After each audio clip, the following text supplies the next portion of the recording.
What if you need your code to perform more than one task at the same time? Maybe you need to process dataset A, but at the same time also process dataset B. In cases like this, you can use nested loops. You might already be familiar with the for loop, which is used for instructing your code to perform the same task over and over again. But with JavaScript, it's possible to nest loops within other loops, so that multiple tasks can be performed at once. And there can be multiple levels of nesting too. Let's now examine a practical example where you might use a nested loop. Suppose you are creating a 2-week plan for the days Monday to Friday. You need to output each day number and the week it's associated to. So you have 5 days for week 1 and 5 days for week 2. Using a nested loop is the perfect way to achieve this output. Let me break it down for you now using an example with for loops. If we recall our example, we have 2 categories, weeks and days. The first loop, also known as the outer loop, will loop over the weeks. So an increment counter of 2 is required, and this is created with a variable named I. Then the nested loop will loop over the days. To do this, another increment counter is required, and this is created with a variable named j. Finally, the console log method is required to output the text with the values of I and j to the console. This code outputs 10 lines, week 1 and each day from 1 to 5, and then the same for week 2. However, you need to take care not to overdo it, as multiple levels of nested loops are not very performant. In other words, the more nested loops there are, the slower your code will run. Let's now explore an example where you will output code using nested loops to display the summer months over 2 years. Okay, so I'm back in my browser's console, and I start by pasting in a for loop declaration.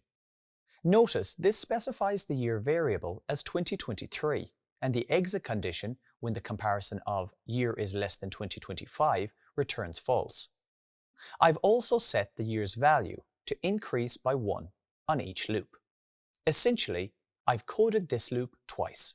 Next, I type console.log in the loop body and place the variable year inside the parenthesis. Okay, so I expect the output to display 2023 and 2024.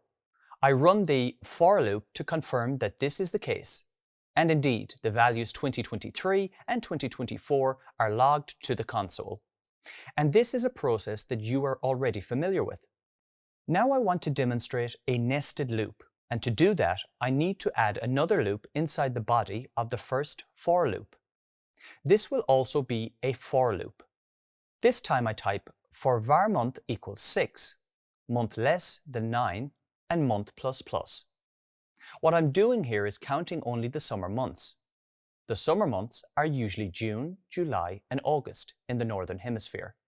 So that's month 6, 7, and 8. Notice that the counter will start at month 6 and it will keep checking if the numbers stored in the month variable are less than 9. On each subsequent loop, the value stored in the month variable will increase by 1. Effectively, it's going to go through month 6, 7, and 8, and after it runs these 3 loops, it's going to stop. So now I type console.log in the body of the inner loop.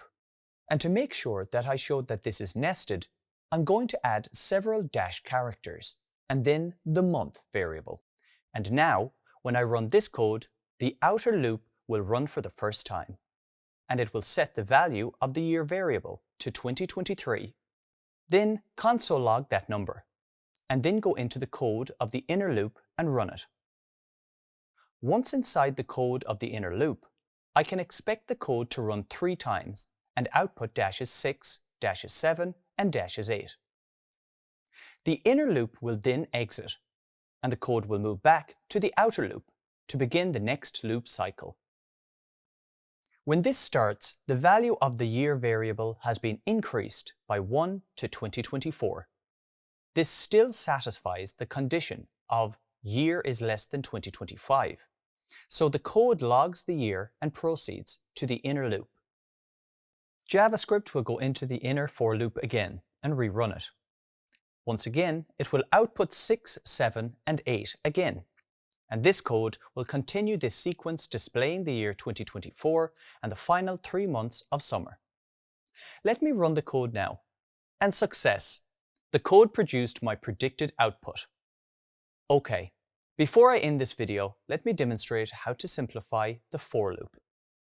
Instead of using these long variable names, I can just use I instead of year, and I can use J instead of the month. This makes the code easier to read. It might seem harder to understand because I'm using I and J instead of more descriptive names. But these variable names are standard practice in the development community and are considered a best practice to use. You have now learned about nested loops and the reason to use them. It's important to remember that while nested loops are an option for developers, they can be resource intensive. Nested loops can be used in instances where you need automated repetition of code. For example, sorting numbers from highest to lowest. A good developer writes code efficiently to maximize resources, and you are on your way to becoming one of them.